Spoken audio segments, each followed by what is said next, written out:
Internet, my name is Ayla Tesler-Mabe, and today I've decided to make another lesson covering one of my absolute guitar heroes, Jimi Hendrix. So we're going to center all of the chords we learn around a simple 1 major to 2 minor chord progression in the key of G to A minor. And I'm going to show you a bunch of Jimi voices that you can use to spice up that chord progression. So up first, we're going to start with this classic Hendrix chord. Of course, it's covered a lot in any lessons to do with Jimi, rightfully so, because it's one of the biggest staples of his playing. It's just a different way to play a major chord. All right, think to yourself, what's the major chord we're trying to play? In this case, it's G major. So I'm going to put my thumb on that root note, here at the 3rd fret of the low E string. And then I'm going to use my thumb to mute the A string, so nothing really comes through. And then ring finger on the 5th fret of the D string, middle finger on the 4th fret of the G string, and then I'm barring here with my index finger across the 3rd fret of the B and high E strings. So the magic of this chord, like I said, comes from how easy it is to add all of these colors with your pinky. Put your pinky on the 5th fret of the high E string. This turns into an add 9 chord. Now it's an add 6 chord when I put that pinky on the B string. And then it becomes a sus4 chord when I put it on the G string. And this is all over Jimi's playing.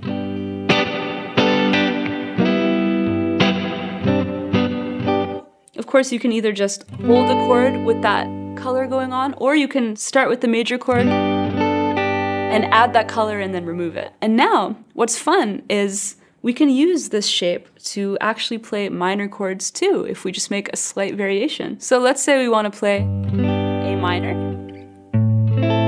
We're going to move this shape to where it needs to be. Here's A at the 5th fret of the low E string, so that's where I'm putting my thumb. And then I'm going to remove my middle finger from the chord, and I'm going to make sure that my index finger is now covering that G string, which needs to be covered at this point if I'm removing what was there before. So we're basically just flattening the 3rd, which is what makes a major chord into a minor chord. And similarly, you can add some colors with your pinky, though it's definitely not something I associate with Jimi's playing. Comes this.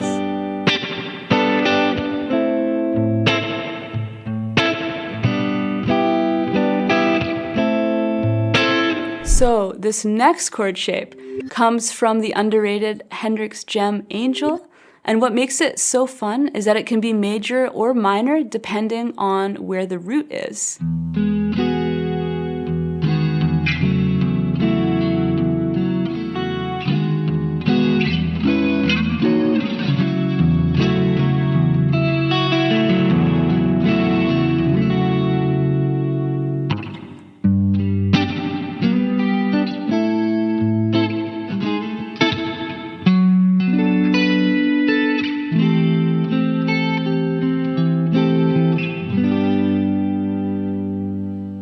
So first, let me show you the shape, and then we'll talk a little bit about understanding how to use it, whether it's major or minor and all of that.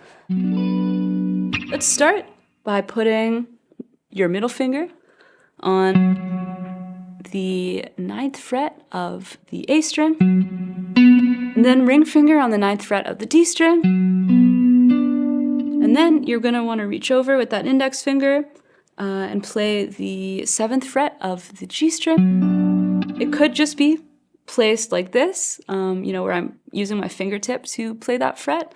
But honestly, I find it physically easier to bar, just because then I feel like I don't have as much tension kind of coming through, my fingers and wrist. So once you do that, you can put your pinky on the 10th fret of the B string. And you could add that high E string there if you bar. And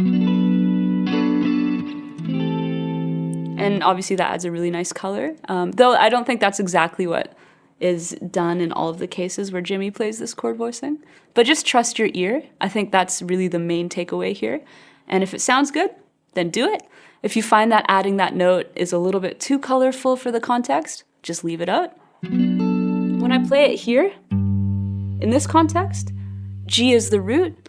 And really what I'm thinking is this is a major 9 chord, and to understand where to put it, if I want it to be a major 9 chord, you know, a major type chord that I can substitute for just a regular major chord like this, I'm putting it a half step below the root, because G is down here, but G is also up here. So I'm putting it a half step below. You might recognize that as being the major 7.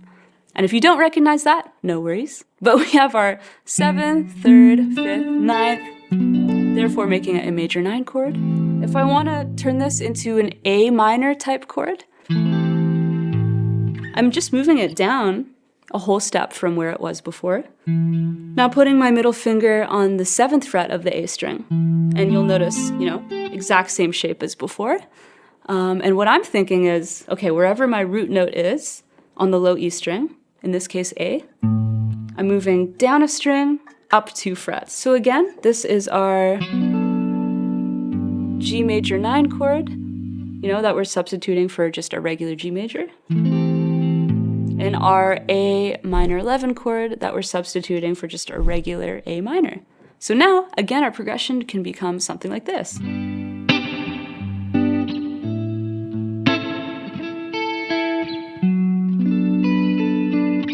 Of course, you don't have to use them together. You could mix and match.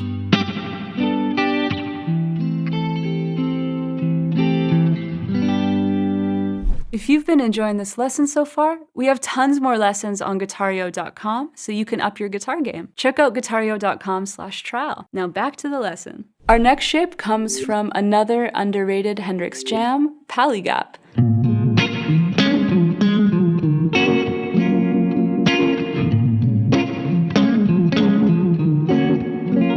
That chord, which is basically a major 7 type of chord. It's a really nice voicing. To put it into the context of the chord progression we've been looking at here with G major to A minor, we're going to want to play it up here at the 10th fret to make it a G major 7, which we can of course use in place of G major. So just to use it in context, this is what it could sound like.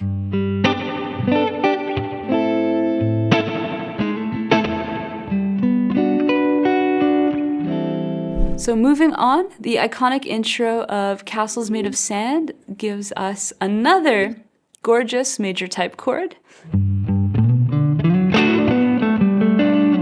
That chord. Remove one finger from that voicing I showed you a few seconds ago, the major 7 voicing. Just remove your 3rd finger. Now you're barring with that index across the 7th fret of the D string and all the strings down. There you go.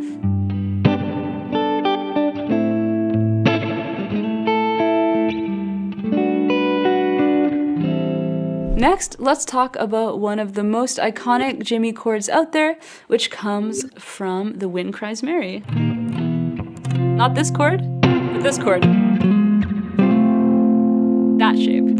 What you want to do is put your ring finger on the 14th fret of the A string, and then bar with your index finger so that you're covering the 12th fret of the D and G strings. And basically, what you're doing is playing a G major first inversion triad, but this is a great shape because you can start doing fun stuff like hammering on and moving that ring finger around. Just trust your ear and try stuff out. See what you like the sound of.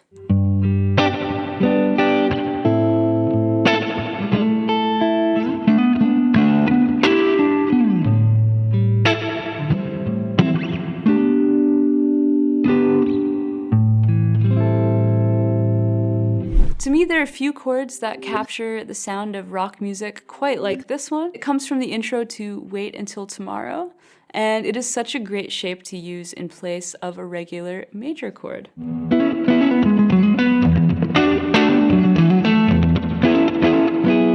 basically what I'm going to show you. If we want to play it in place of a G major, what you want to do is come up to the 12th fret and bar across the 12th fret of the D, G, and B strings. And then you can hammer on with your ring finger on the 14th fret of the D string and your middle finger on the 13th fret of the B string. And so, you know, the bar is outlining a second inversion G major triad. There's G. And the hammer-on outlines a major 6 sus4 kind of sound. And again, I'm just thinking about G being here as the root. And that's how I find this in reference.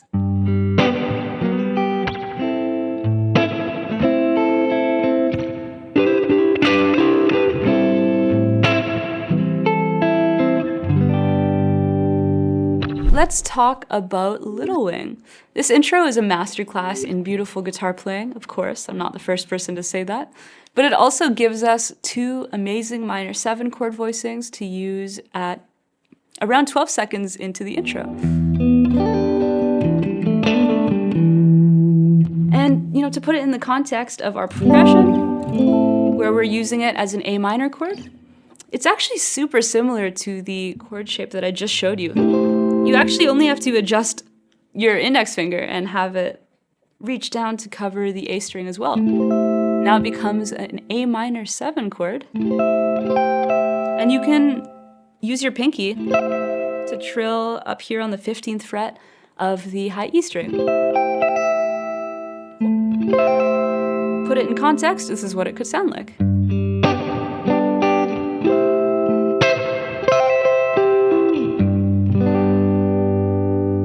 So our last chord is another minor 7 voicing that actually comes next in Little Wing after this part.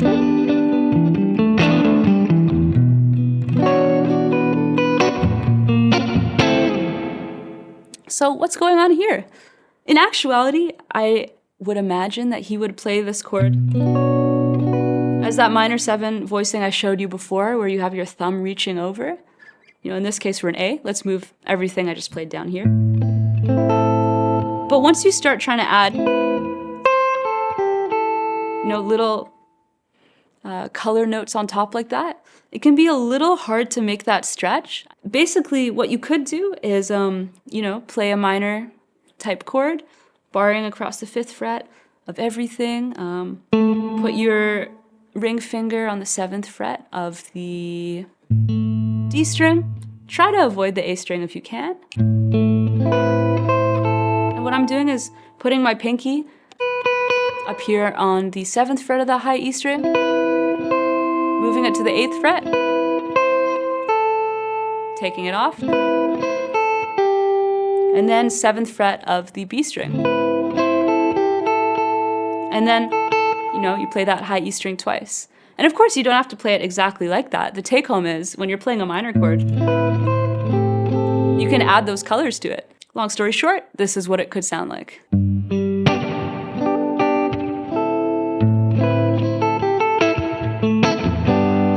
I hope that you enjoyed this lesson and have a little deeper understanding and insight into Jimi Hendrix's legendary guitar style. He and his music were and continue to be such a big influence on my identity as a musician and an artist, and I hope that I've given you some tricks to take your playing to the next level. And with that, I will see you soon.